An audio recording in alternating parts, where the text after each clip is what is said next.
बघा आता next problem दिलेला आहे, resolve into the partial fraction tan theta upon tan theta plus 2 आणि tan थीटा प्लस 3. बघा solution.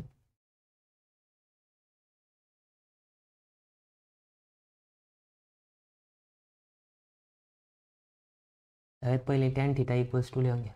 tan theta upon tan theta plus 2 आणि tan theta plus 3. ठीक आहे. मग बघा इक्वल्स टू, आता जो tan थीटा आहे त्याच्या जागेवरती आपण काय पुट करायचं, एक्स पुट करू. काय पुट करायचं, एक्स. ठीक आहे. आता तुम्ही टी पण पुट करू शकता, तुम्हाला वाटलं तर एक्स पण पुट करू शकता. ठीक आहे. इथं लिहा वाटलं तर खाली पुटिंग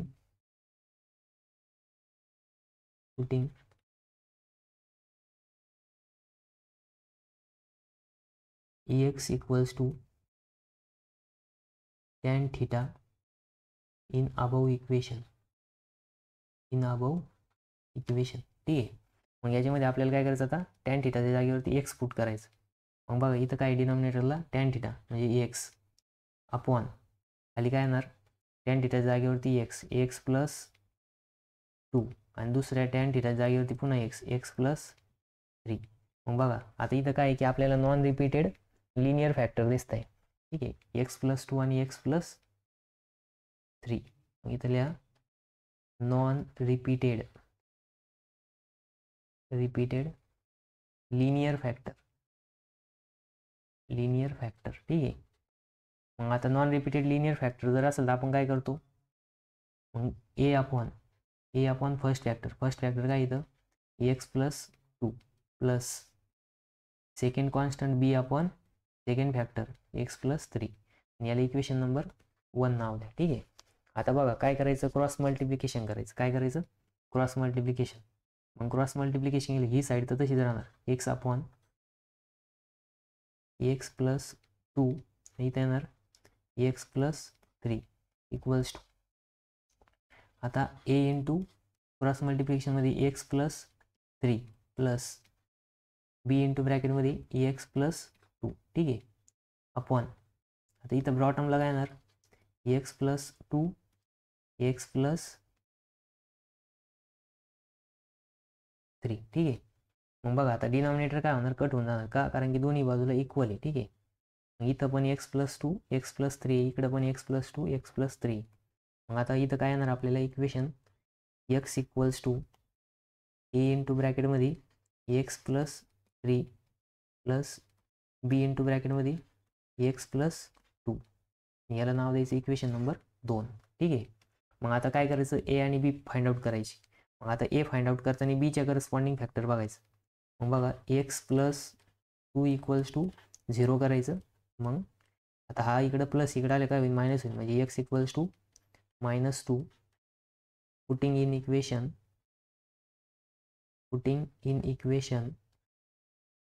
इक्वेशन 2 मध्ये पुट करायचं. ठीक आहे. मग आता बघा इक्वेशन 2 मध्ये जर पुट केलं, मग इथं पुट करायचं -2 equals to a into -2 plus 3 plus b into ब्रॅकेटमध्ये येणार -2 प्लस 2. ठीक आहे. मग -2 प्लस 2 काय होणार, कट होऊन जाणार. ठीक आहे. मग आता इथं काय येणार, -2 इक्वल्स टू ए इंटू इथं बघा -2 प्लस 3 काय येणार, 1 येणार प्लस बी इंटू 0. म्हणजे याचा अर्थ ए इक्वल्स टू किती आलं, ए इक्वल्स टू -2. ठीक आहे. ए इक्वल्स टू आलं -2. मग आता बी, मग बी कसं काढशील आता, बी जर काढायचं असला तर कोणाचे करस्पॉन्डिंग फॅक्टर बघायचं, एच्या करस्पॉन्डिंग फॅक्टर बघायचं. मग बघा एचे करस्पॉन्डिंग फॅक्टर काय इथं एक्स प्लस 3. मग एक्स प्लस 3 इक्वल्स टू 0 करा. X plus 3 equals to 0. म्हणून एक्स इक्वल्स टू किती येणार आहे, -3. पुटिंग इन इक्वेशन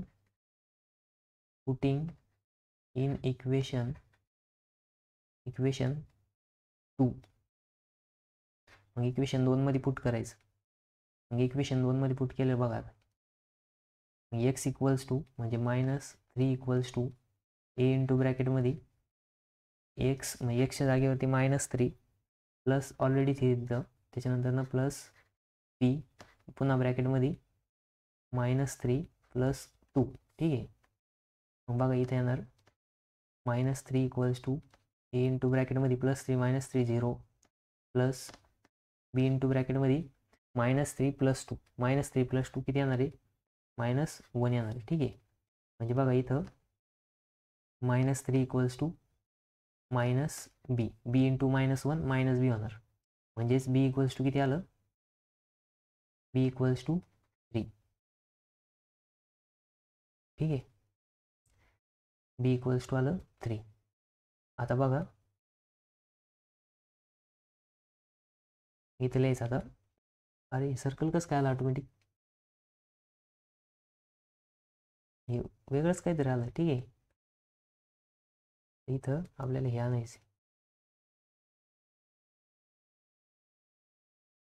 कसं काय आलं हे आलं. ठीक आहे.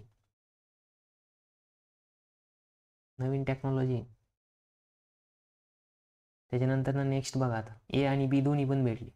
मग इथं लिहायचं a equals to -2 and b equals to 3. Putting in equation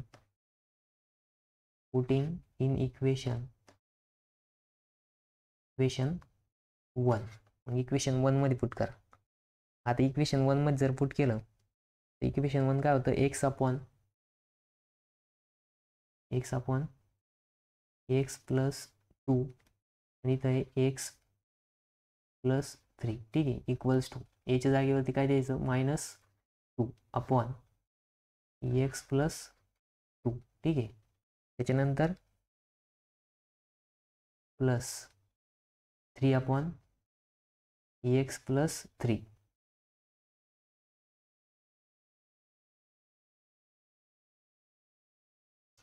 मग बघा ही मायनस टर्म नंतर न लिहा, प्लस टर्म आधी लिहा. प्लस टर्म काय 3 upon x plus 3 minus 2 upon x plus 2. ठीक आहे.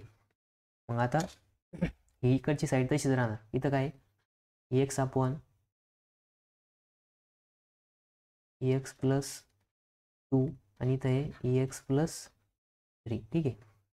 मग बघा आता इथं काय करायचं, जो आपण x कन्सिडर केला होता, काय कन्सिडर केलं होतं एक्सच्या जागी आपण x काय लिहिलं होतं tan θ. इथं लिहायचं again put x equals to tan θ. ठीक आहे. मग पुट जर केला आपण अगेन रिटर्नमध्ये तर काय येणार मग बघा एक्सच्या जागेवरती tan θ. मग tan θ अपॉन इथं tan θ प्लस